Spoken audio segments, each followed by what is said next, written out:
Fala, guerreiro concurseiro. Bom dia, boa tarde, boa noite. Vem comigo, Vitor Rodrigues, professor de Direito Penal do Instituto Preparatório Militar. Hoje vamos trabalhar Direito Penal voltado para a Polícia Militar do Estado de Alagoas. Bom, com base no último edital, nós temos o Direito Penal descrito nesse edital como Decreto-Lei 2848 de 1940, mais precisamente de 7 de dezembro de 1940. Então, cuidado você, concurseiro. E eu já escutei isso de alguns alunos, mas professor, onde está o direito penal no edital? Que eu não achei. Está lá, filho. Está lá no Decreto-Lei 2848 de 1940, beleza? Ah, professor, mas decreto-lei não existe mais. Realmente, hoje o nosso Código Penal, ele não é considerado um decreto-lei, porque ele foi recepcionado pela Constituição Federal como uma lei ordinária. Veremos lá na frente que direito penal deve nascer de uma lei ordinária. Então vamos embora.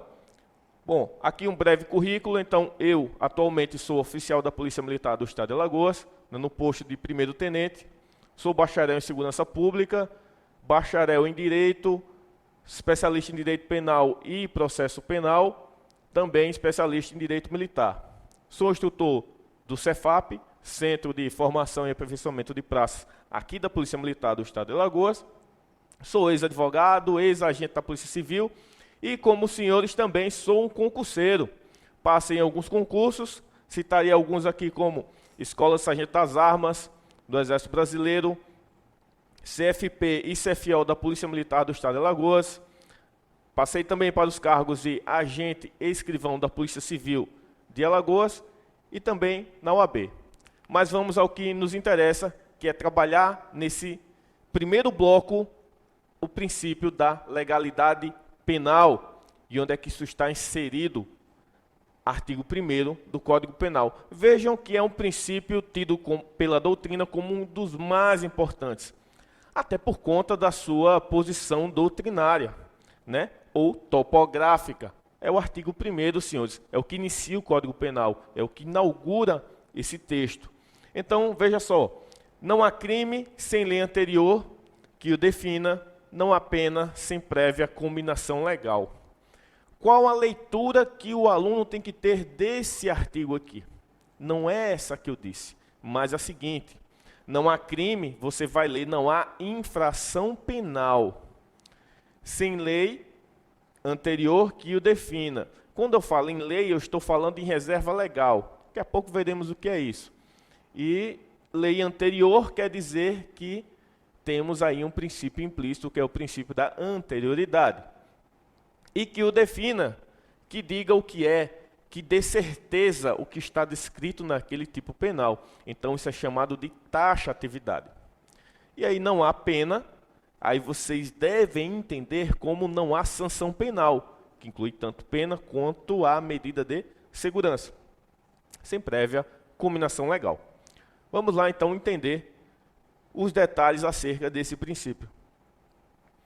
Antes disso, olha só o que a banca pode lhe perguntar. Isso aqui já cai em prova. O princípio constitucional da legalidade em matéria penal não atinge medidas de segurança. Isso é questão de prova, senhores. Questão CESP. Resposta: está errado. Está errado por quê? Porque, como eu já falei para vocês, esse princípio da legalidade, ele não abrange apenas, olha a redundância, apenas as penas, mas também as medidas de segurança. Então, leiam como infrações penais e leiam como as penas sendo como sanções penais. Vamos lá, princípio da legalidade, também conhecido como princípio da legalidade em sentido estrito. Cuidado, porque existe um princípio chamado princípio da legalidade em sentido lato ou lato sensu. Esse princípio é aquele que diz: ninguém será obrigado a fazer ou deixar de fazer nada senão em virtude de lei. Está lá no artigo 5º, mas isso vocês vão estudar com o professor de Direito Constitucional. Esse princípio da legalidade penal, ele é bem específico. Então, ele trata-se de uma lei penal não incriminadora diretiva. Diretiva por quê? Porque ele dá uma diretriz, ele trabalha com princípios do direito penal. Temos ainda que ele pode ser encontrado tanto no artigo 5º, isso é importante que você saiba, se ele está no artigo 5º, é porque ele é uma cláusula pétrea.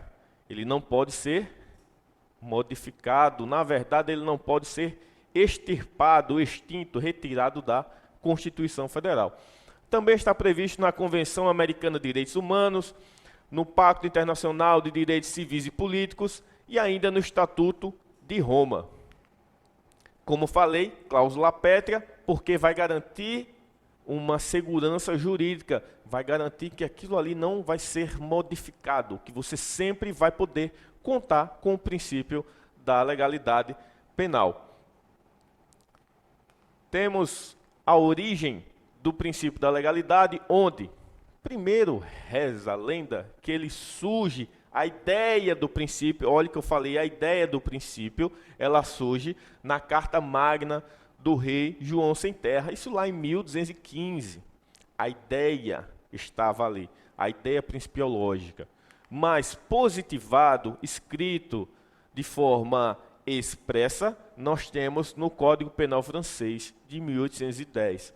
É importante que você saiba essa conotação histórica para que você possa se situar no que você está estudando. Então, o princípio da legalidade, senhores, repito, é um dos pontos mais importantes do que a gente está estudando hoje, que é a teoria da norma penal, que vai desde o artigo 1º ao artigo 12 do Código Penal.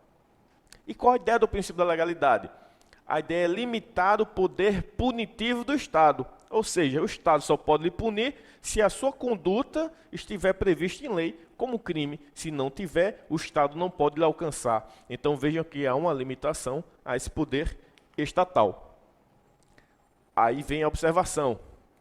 É possível relativizar? É possível abrir uma exceção? Vamos criar um crime, então, sem que ele esteja amparado em lei em sentido estrito. É possível? Não, não é possível relativizar. Esse princípio ele é absoluto. E também é vedado o retrocesso. Okay? É um direito fundamental. Verão lá em direitos humanos que é vedado o retrocesso. É uma das características do direito, dos direitos humanos. Okay? Olha só.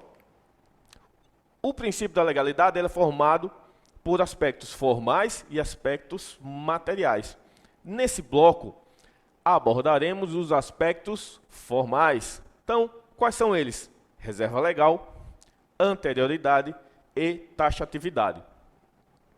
Pela reserva legal, também chamada de legis scripta, nós temos que a lei ela é em sentido formal. A lei em sentido formal, ela traz uma matéria penal. Essa matéria penal, ela nasce de onde? Ela nasce de uma lei federal. Então, isso está lá no artigo 22 da Constituição.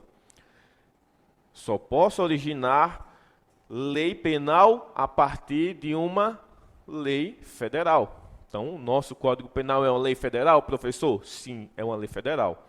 Certo? Mas, que tipo de lei federal? E aí onde a banca cai em cima do candidato.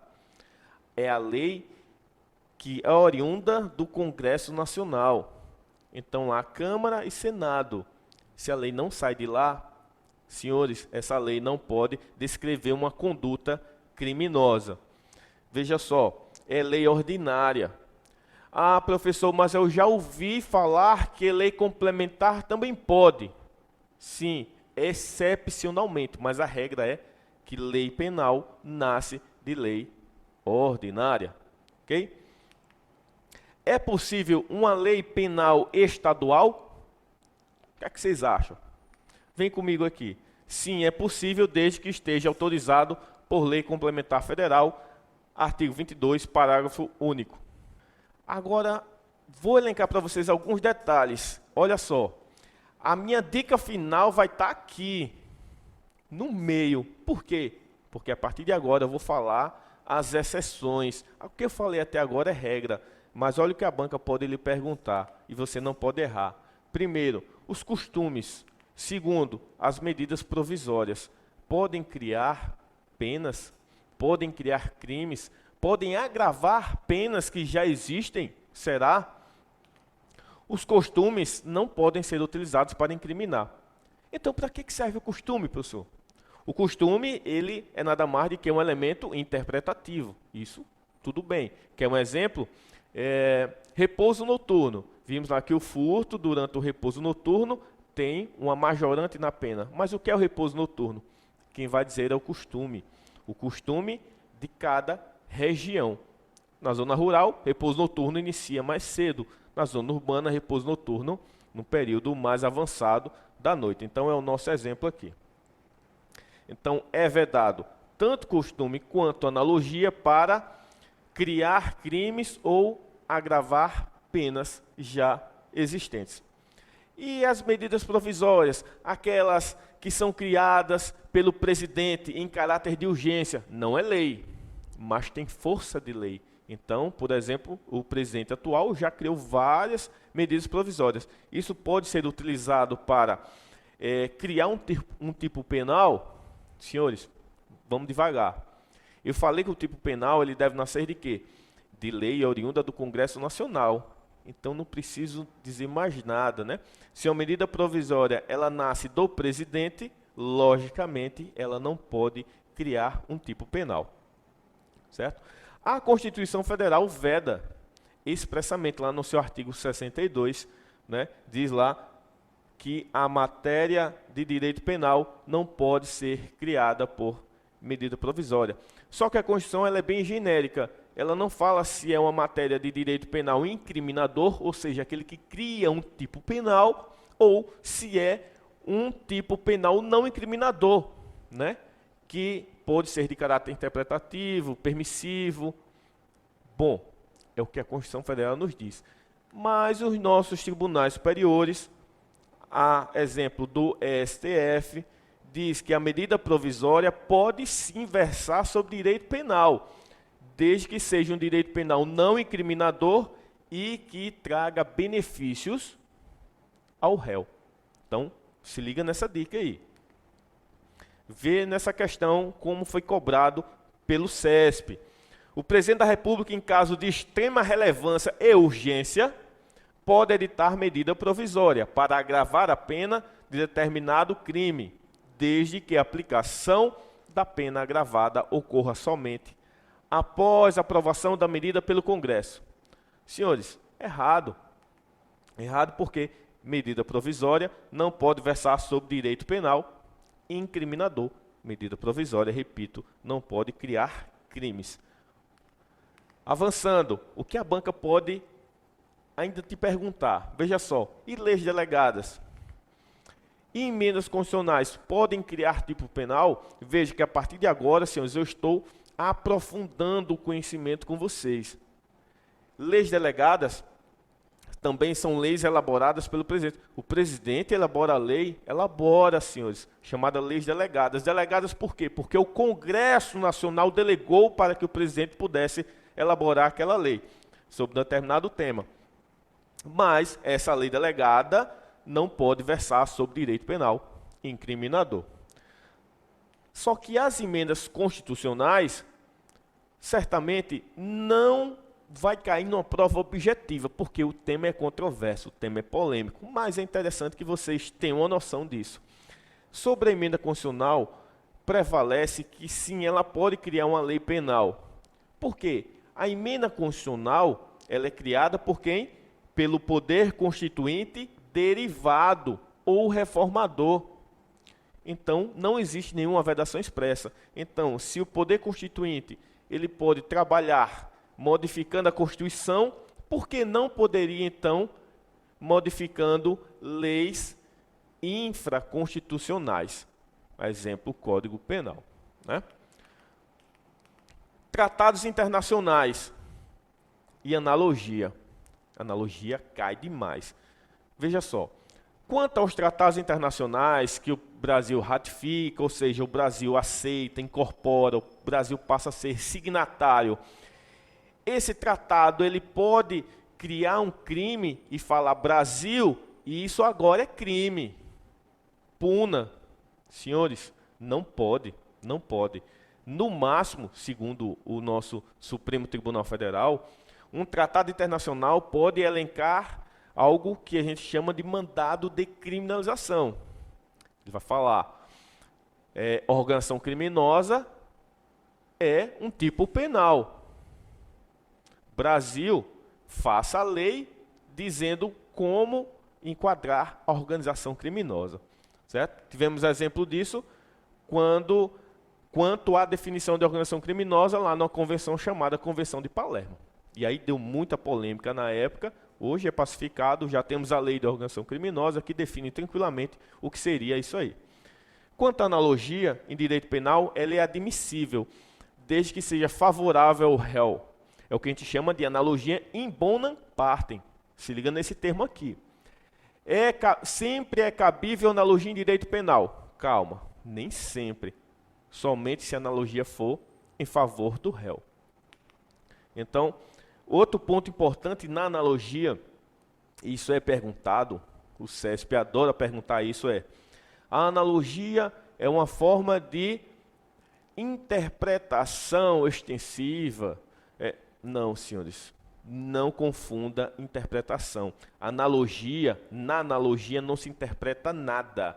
Na analogia se supre lacunas. Então, eu tenho um determinado caso, onde não existe uma lei regendo, eu pego uma lei que rege um caso semelhante e aplico aquela lei para cobrir aquele buraco. Então, analogia é cobrir buracos, é o chamado tapa-buraco. Não é interpretação de nada. Então, dentro do seu conceito doutrinário, analogia é forma de autointegração ou simplesmente integração. A banca vai lhe cobrar só isso. Se a banca vier com história de interpretação, senhores, marque que está errado. Bom, repito, é inadmissível analogia para criar tipos penais incriminadores ou agravar penas já existentes. Então, não confundam analogia com interpretação analógica, que é um instituto completamente diferente. CESP pergunta isso aqui para o candidato. Isso aqui é real. A norma penal deve ser instituída em lei em sentido estrito. Show.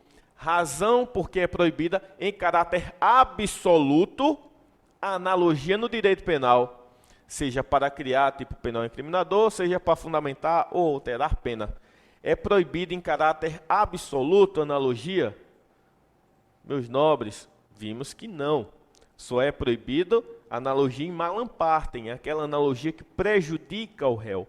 Aqui ajuda, beneficia, passa a mão, faz um carinho na cabeça do infrator, né, da vítima da sociedade. Então essa sim, essa é permitida. Então, questão errada por conta disso. Olha aí, o CESP insiste e pergunta, pela analogia, meio de interpretação extensiva, busca-se alcançar o sentido exato do texto obscuro ou incerto, admitindo-se em matéria penal apenas analogia em Bonaparte. Senhores, pela analogia, meio de interpretação extensiva? Não, filho, não caia nessa. Falou interpretação, corra dessa questão. Analogia é meio de integração e não de interpretação. Então, questão errada. Segundo aspecto que nós vamos abordar, né? Falamos o primeiro aspecto, que é da reserva legal, e aí vocês extraíram o máximo de conhecimento possível e cai. Professor, se eu não conseguir decorar tudo isso, aprender a assimilar, o que é que eu tenho que lembrar desse bloco? Reserva legal. Isso aí cai e muito, senhores. Não cai não, como diz aí o jargão popular, despenca na sua prova. Agora, vamos falar da anterioridade e também da taxatividade, onde eu abordarei alguns pontos que são, de certo modo, polêmicos, mas importantes para que você saiba para a sua prova. Anterioridade vem da chamada lei prévia, ou lege prévia, ou seja, a lei deve ser anterior ao cometimento da conduta da tida infração. Proíbe leis penais incriminadoras ex post facto. O que é isso? uma lei que incrimine algo depois que ela aconteceu.